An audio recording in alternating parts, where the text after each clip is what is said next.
Hi there, I'm Jordan, host of the PeopleFirst Podcast, the Young Careers Podcast. Thank you for joining me once again. In today's episode, we're looking at building a career in social care. Some of you may already be working in the sector, or like me, have a family member doing so. But have you ever considered that you could build a successful, long-lasting career in care?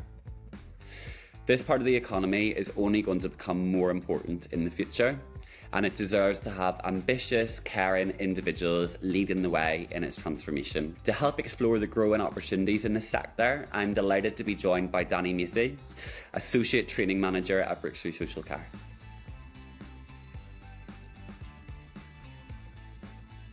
Hi Danny, can you please give our listeners just a quick intro into yourself and sort of the job that you play at Brook Street Social Care? Yeah, of course, Jordan. So my name's Danny Macey. I am the Associate Training Manager with Brook Street. I've been in post now for 2.5 years, and my kind of day-to-day role, if you like, is going out, delivering training to our temps, and designing the training that we have on offer as well. So I currently have just over 20 courses. That's great. And one question we always like to ask on the podcast, Danny, is what was your first job and your first ever job? Not your first proper job, your first job ever? Actually, working on markets, setting up markets and putting them away before and after school. And I was 13, so I used to have to get up at 5 a.m, catch the bus down to the local town centre, go and help all the market traders, set the market stalls up, get to school, do my day at school, back on the bus, down to the town centre again, help them put away. And I used to get paid £9 a day for that. I used to do 3 days a week, so £27 a week, which in them days was actually quite a lot because you could buy like a pair of Reebok Classics for about £40 then. Yeah, that's perfect. And at 13 as well, you're not going to apologise for having that money, really, are you? So that was the same. I'm pretty much the same as you. I had my first proper job at Topshop, but I was doing everything from, picking glasses and sweeping floors from probably about 13 like you know, but it all transpires, This might maybe seem like an obvious question. I thought it would be good to maybe define what jobs and roles make up the social care sector, just so we're on the same page, because I think there actually could be some misconceptions, to be honest, about the care sector. So hopefully we'll unpack those. But in your words, if you would describe just what jobs and what roles make up the social care sector. To be honest, Jordan, there's so many. Okay, I'll do my best to reel off as many as come to mind without having a script in front of me. Obviously, you've got things like your care assistant, you've got support workers, but then you've got like the leads in those positions as well. So like your kind of senior members of staff in those positions, registered managers if it's care homes and things like that, registered managers of different sites. You've got daily supported living, you've got things like that, domiciliary care. Within domiciliary care, you've got all the office staff as well, which will still be classed as care work. You've got different types of nurses as well. So you've got general nurses, mental health nurses, paediatric nurses, child support services, housing officers. There's so many. Apprenticeship assessors as well. I should say that one because I used to be one myself. Quality assurers when it comes to apprenticeships as well. And then managers in all those different fields. There are just so many, and I honestly think that people think jobs in care sometimes can be a little bit dead end. It couldn't be further from the truth. In reality, there's so many different career paths you can go down. I agree. Both my mum and my sister work in the care field. My sister works in a residential care home and my mum's a behavioural specialist. But I still sort of thought that it was just going around in a little car in the community, working with old people, or working in a care home. But I think you have your eyes opened when you realise that there's all sorts of roles and all sorts of personalities that are in that space, as well as, I think at one point in our lives we're all touched by care as well, aren't we? From whether it's our health visitor or whether the people that are caring for us in later life. It's just nice to see that it's not just a stopgap, that you can take a real meaningful career in this profession. And thinking about that, what sort of qualities do you think are suited to working in social care, especially if you're thinking about advancing into those more senior roles? Well, obviously within care, you've got like the 6 C's, haven't you? So you've got care, compassion, competence, communication, courage, commitment. Obviously that's a good basis. Yeah. But when it comes to like personal ones, I think it's a really good idea to have. Obviously you've got to be approachable. I think Anybody that's working in the care sector, they have to have that about them, where people are actually prepared to have a conversation with them, to open up to a person, and also empathetic as well. Having that empathy to the person's situation, not necessarily sympathy, because obviously the two are completely different, but having that empathy to understand that actually, do you know what I mean? That if you were in that person's shoes, how would you feel? And trying to understand in that kind of way. But to advance and to move more into those senior positions and things, obviously that comes with the seniority of different types of roles and things. So definitely, I think one of the things that always stands out for me is that courage as well, because care is a really stressful environment, and sometimes you might be working with others, colleagues, or you might hear stories, things being done incorrectly, and sometimes you've got to have the courage to be able to stand up and say, well, actually this isn't right, and needs reporting. Sometimes it's about that reflection as well, and being able to kind of to reflect on your own practice and know when maybe you haven't performed as well as what you probably should have done, and being honest and open about that, so that integrity comes into it as well.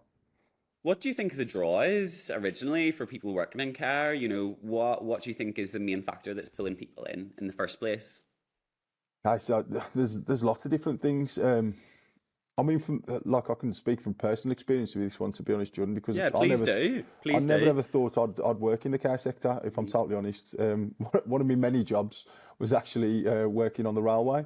I started working on the railway when I was 18 years old. Worked on there for about 7 years, and the only reason I left, really, I got made redundant. So I got like a little bit of redundancy money, like kind of hanging around me, if you like. And I thought, just to make sure that I can tie the bills over and everything else, and I can pay my way, I'll find myself a little job just until something else on the railway comes along. That little job turned out to be an activity coordinator role at a local care home, and I went for the interview, got the job. Did my first day, and from that first day onwards, I knew that I'd probably never do another day on the railway, and I'd probably stay for the rest of my career in the sector. I just loved it. It was, I don't know, it was like a real team environment. And although I've been working within teams previously, it felt different. It felt more like a family. And that was just after day one. Obviously, the more like I went to work there, I went on to work there for a couple of years, and really enjoyed it. And it was that real family attitude. And it was that, I don't know how to describe it. It was an attitude that was like nothing was ever too much. So, for example, even though I was an activity coordinator, I'd pick up care shifts, and I'd do shifts as the care assistant, as well as the other job. But then if a member of the kitchen staff was off sick, like I'd gain my qualifications and things. So I'd be in the kitchen cooking the bacon and eggs of a morning, just to help out. Administrator, I'd do some of the administrator's role. So it was a nice atmosphere to be involved in. So if you have an experience like that, why wouldn't you want to stop in it? But it's also the flexibility of the role as well. Like my first experience of it was actually in a residential care home. I say residential, actually it was a nursing care home. But when we think of kind of domiciliary care, that can be really flexible. So if you've got like a young family and things like that, you can pick shifts up where you need them, and you can kind of bolt that around your life. So you can fit it in with the things that are really important to you in regards to family life and things. Considering your own experience, Danny, the element of that feeling that sense of purpose and that rewarding environment, did you feel that straight away, or was that something that came later? 100%. The reward that you actually feel after doing a day within the care sector, for me, it can't be bought at all. There's no feeling like it when you can go out and you can honestly say to yourself, you've had a positive impact on a person's life, and you've actually helped them. And it's always stayed with me, that feeling. And although I'm not kind of working hands-on anymore, let's put it like that, I'm actually influencing the next generation of carers. So that's the way I kind of get the reward out of what I do at the moment, delivering training and things like that. But I always say during training sessions and things that feeling that people get when they go home, you can't bottle it. And if you could, you'd be very rich, because it is such an amazing feeling. It is so rewarding, it really is. Being a trainer, when you meet someone who's maybe early in their career, can you tell straight away, like, this person is going to go far, they've got it, you know? Because sometimes you do and you don't in every profession. But I think, not to like talk about myself, I mentioned my mum and my sister in the industry. I don't consider myself to be a very empathetic person, Danny. If I don't care about the person, as in they're close to me in my family, you know, and that's something I'm happy to admit. but maybe if there was a marketing role in a group of care homes, I would take that. Do you know what I'm trying to say? So Yeah. I'm just thinking, what maybe is what is that special thing in someone that you look for? I suppose, like, to coin one of Simon Cowell's phrases, but it's that little bit of X factor. Factor. Yeah, I knew you were going to say that as soon as you said Simon Cowell. It's just sometimes you see it in different people, and people portray it in different ways as well. Whether it's through empathy and having conversations, and the way that people talk about maybe people that they work with, or they talk about family members that they have if they haven't got as much experience in care. You can just tell. You can tell the right type of person. But communication goes a long way as well. People that are good storytellers are often good care workers as well. But it's that honesty and integrity, that ability to want to work as well. What would you say, and this is in your opinion again, is the most common stereotype that is in place whenever it comes to working in care, being in care, or just being, close to the sector? The one that you hear all the time is that, and you get this quite a lot as well, Jordan, especially when I was kind of working a little bit more hands-on and things. It's like people will ask you what you did for a living, and you'd say, oh, I'm an activity coordinator at the minute, so I work with like young adults that have various different disabilities, and you get like oh, that's nice, that's really good, love that. But you get it in the sense where it's a little bit, they're saying it to you as if like it's a dead-end job. And it's just the way the person has said that sometimes you get that feeling.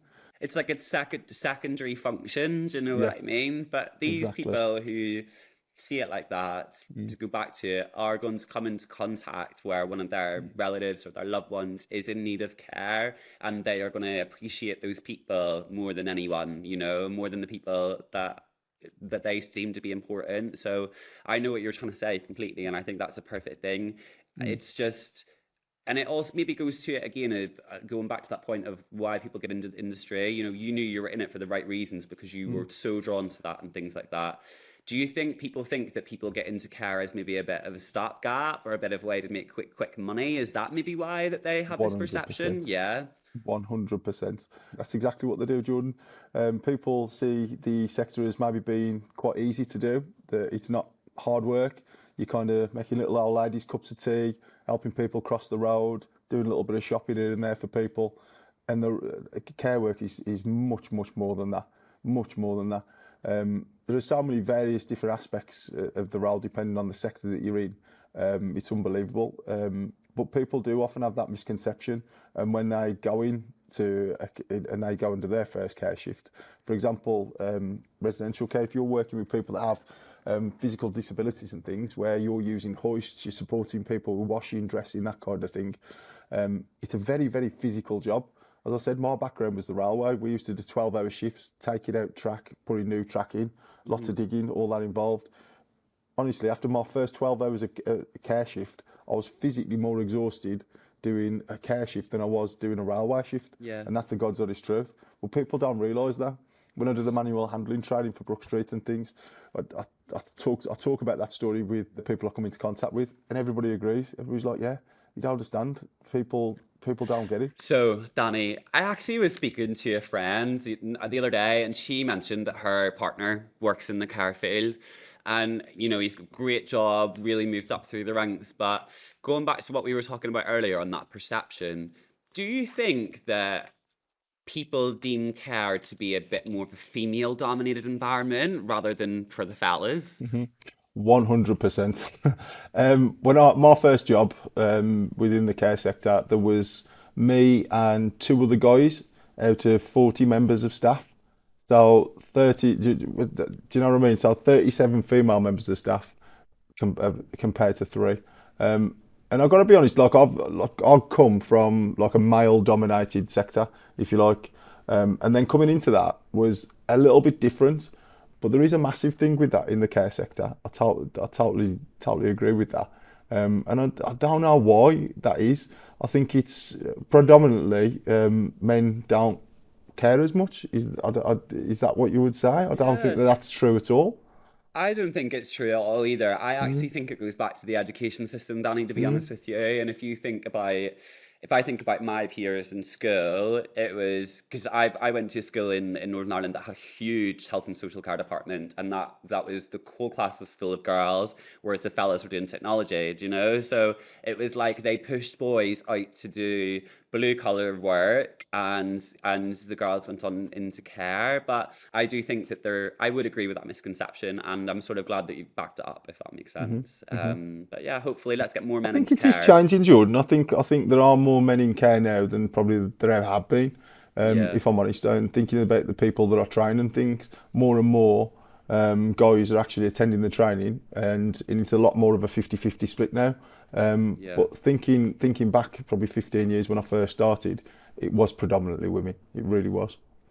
Yeah, it makes sense. And I think it's good to have, it obviously is important to have the mix as well, but as you know, and I'm not just pulling a rogue anecdote, but if you were a young fella and you were in a home, you want someone that you can relate to. You maybe want that male presence, or you want someone who is you can look up to, or maybe is a bit of a role model.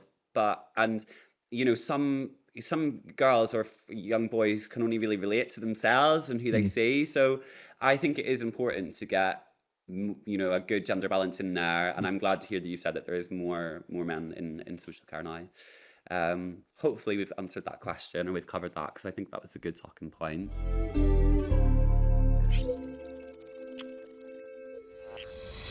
Future You is brought to you by Prospects, helping you achieve your career goals. So I studied interior design, which at the time when I went, I thought that was definitely what I wanted to do. And yeah, obviously I don't do that now, but it's definitely been a learning curve. So that was kind of the period where I made loads of mistakes. And, you know, I'm a big advocate of mistakes, so I don't regret those mistakes. Yesterday, for example, at Radio Norfolk, I went out and did some vox popping, and all the responses that I got, I cut together, and I knew that people were going to hear that this morning, and it just felt so rewarding.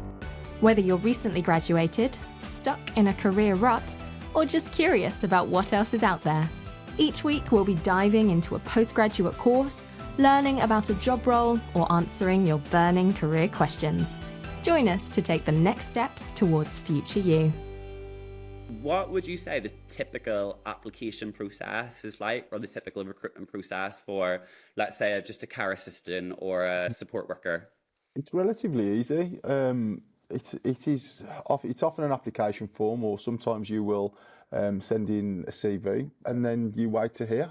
It's as simple as that. It's now more difficult than any other job in the UK. I think sometimes the thing which can put people off and can take a little bit of time is obviously the DBS checks and things like that, because you're going to be working with vulnerable adults or vulnerable children. Vulnerable people is a better word to use. And obviously you're going to need that DBS check to make sure that everything's safe. And I think that sometimes puts people off. The application process itself, Jordan, is now more difficult than anything that I've ever come across. It's pretty straightforward. I see it in my role from doing the talent attraction for your team as well. And I know that what we look for is that empathy piece. You know, the dream candidate is maybe people who have worked, run a youth club, or they've, maybe worked with young people, or they've volunteered and things like that. So it's those softer skills that are most important. It is that empathy. The one word we use often in our job descriptions is empathy. But talking about hard qualifications, is there any specific qualifications that a support worker or someone in care either they should have, or that a company would like them to have?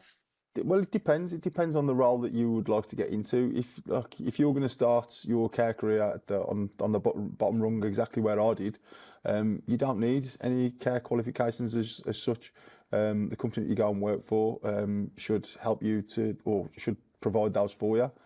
But yeah, so at that level, not really. When it comes to, let's say, senior care worker, obviously you're going to need experience to be able to do that. So you're going to have to start near the bottom. Then you've got your apprenticeships and things. So I used to deliver the apprenticeships, used to deliver the levels 2, 3 and the 5. So to be a senior, what the general rule of thumb is that you need to have a level 3 apprenticeship, but not always. It will depend on the site. It will depend on your experience, because lots of people have been in care for a number of years. I think of some of the best care workers that I ever worked with, never done a level 2 or a 3 apprenticeship. or MVQ as they used to be called. Never ever done one, and didn't necessarily need to, in the sense is because they had that on the job experience. But let's say you want to be a registered manager, that again generally tends to be that level 5 apprenticeship that you would need for a managerial role. Nursing, then you're going to need obviously to get a degree. Occupational therapy, you can get a degree to be able to do that. Social workers, physiotherapists, all different roles which can spiral depending on the role that you were first employed in. Personally, one of the avenues that I kind of wanted to explore was occupational therapy. So that was something I actually looked into doing at a degree. Never followed it through because a different job came along as an apprenticeship assessor, and I explored that avenue instead. So it really does depend on the role. Sometimes it might be a degree, other times apprenticeship, but you can't take away the value from on-the-job training. Let's say you want to work at a specific site that specialises in mental health or maybe dementia. You would have within your induction package, you would have some training around people that have dementia or people experiencing a form of mental illness. So it really does depend. It really does depend on the site. Yeah, that makes sense, total sense. We've spoke about you coming from the relays, but if I was so I'm Jordan, I'm going to be applying for my first role in care. I'm coming from a hospitality background. What do you think that the recruiter, hopefully they're working with a recruiter, hopefully it's Brook Street Social Care, but what is that recruiter maybe looking for from me coming from being a waiter, working in a hospitality background? You've probably been working for us at some point anyway, because after COVID, a lot of the people working in hospitality actually came over to social care because obviously there weren't as many jobs in hospitality at the time. If it was me, the thing that stands out for me within the care sector is, well, there's a number of things, but it's that reward that you get at the end of those shifts. For example, it depends on what floats your boat in a lot of senses, but if it was me personally, I wouldn't get the same buzz from waiting on a person extremely well. Yeah, I would get that if I'd actually supported a person to the best of my abilities, and that person had actually gave me that thanks, and said, you know what, I really appreciate the help that you've given me today. That would give me more of a buzz than me actually waiting on a person that little bit more. So yes, so there's that aspect too, but it's the way we should be selling ourselves is that we do make a difference. We make a difference to people's lives, and again, people in the hospitality sector. Maybe it's because I'm biased, and I don't want to come across as slagging the hospitality sector off at all. But we're working with people, and I know hospitality do, but we're working in an intimate way, and that reward is so much more. It's so much more than for me that it will be in hospitality. Yeah, I can see that. And especially if you are that sort of individual that's maybe not motivated by money or not motivated by career growth, you're just motivated by please and thank you. You know, that's the perfect sort of way to fall into it. And if we're thinking about the career journey maybe of that support worker or that care assistant, and we know those senior roles are available, Danny, what sort of opportunities are there for career growth, or how would you take the steps to progress? Those steps to progress, again, it kind of comes into those apprenticeships and things that are I mean, Brook Street, we actually offer apprenticeships now as part of Accelerate You within the company, so we can actually put people through the levels 2 and 3 apprenticeships as part of the platform that we've just put together. That's a really good way to kind of learn new skills and learn the theory behind the practice as well. It really helped me within my career, actually. But obviously, it kind of helped because I ended up delivering them and things like that. That kind of fell into my lap. Again, it wasn't something that I'd ever really considered. But there's so many different avenues. If you want to be a registered manager, you can kind of work your way up at the same organisation and again get your qualifications as you go. It could be that you want to specialise in mental health. You do some residential care worker, or you want to work in, let's say, within homeless and hostels and that kind of sector and things. You can do that, and you can get that care experience and work your way up the ladder within organisations. But essentially, it's going to come back to where do you want to go? What do you need? But for the basics, for the care assistants, support workers and things, it comes to those level 2 and 3 apprenticeships. This isn't on the script. This is really a personal question from me. Is there some roles that are more sought after than others, Danny? Is there like do Do you know what I'm trying to say? Is there Yeah. is there places that people find more almost like trendy or things like that, and things that are maybe less? Do you know what I'm trying to ask? Often what you find is it's people's personal experiences and what they have found in life. So my kind of specialism, if you like, was mental health, because of the experiences I had growing up, being around people with mental illness and things like that. So it was always an area that I wanted to learn more about. It was a topic that I was really interested in. At Brook Street, and the training that I've kind of developed since I've been with the company, you do seem to find those trends in what clients are looking for. So, for example, at the moment, it is homelessness and hostels and things like that we're doing a lot of work around. But prior to that, it was people experiencing dementia. Prior to that, it was LD and autism. So it does depend. It does depend, but it does. You're quite right. Times shift, and there's no one fixed position. Care I always think is on a bit of a continuum, and we kind of move around depending on kind of what's going on in the media and things like that. That makes complete sense. And I also find as well, I know, like, I've spoken about my sister a lot, but she would have maybe worked in a unit, and if she had 3 friends that were moving to another unit down the street that was paying an hour, £1 extra an hour, they would have all went, you know. But she had that. We looked after our granny whenever we were younger, and she had dementia, unfortunately. She's still living, which is great, and still has a good bit of sense, Danny, to be honest with you. But my sister then would have looked after her, or we all would have chipped in, you know, until maybe she was about 17, 18. And she actually worked in a hairdresser's and thought, I'm not feeling the same level of reward that I am whenever I'm going home, and I know my granny is being looked after, and she has been now in a brain injury unit for maybe 4 or 5 years, 6 years maybe, and I just could never see her leaving, you know. And I maybe don't get it because I work in recruitment, I'm all about career progression and all that sort of stuff, but she's really happy, and probably happier than most of my other friends or people that I know, and it is because she comes home every night. Now, it may have been a long day, but she really takes pride in that she has helped. And I really, even though I couldn't do it, I really admire that. So I can see the draw. Do you know what I mean? I can see why people get into it. And like you said, going, you know, with things in the news, we really see that, you know, the UK is in a homelessness crisis. We are in a mental health epidemic. And if you can play a small part in contributing to that, that to me is a buy-in. I can see that. So I think we, thinking back to the people we talked about earlier that maybe take care a bit for granted, there's so much that goes on unnoticed, you know, in the health and social care field that just doesn't really get the recognition that it needs, really, you know. And I've obviously shared an anecdote about my family, but do you have any maybe favourite success stories from people you've helped get into social care or people that you've worked with in the past? My sister, okay, so she worked at a care home just after I did, actually. I don't know if it was because, like, I'm the eldest of 3. And like I was Me too, Danny. So I am. I know. Lots in common there, lot in Jordan. common. Lots in common. But yeah, eldest of 3, and I started working at a care home. Then my sister did. Then my brother did. I don't know why that is. I don't know if it was because at the time there were a lot of care jobs around, or what it was in particular. But she actually took a similar kind of path to myself. She's not working in the care sector anymore. She's now come away from it. It just didn't fit around. She had a child. It just didn't fit around her lifestyle anymore. So she had to come away from it.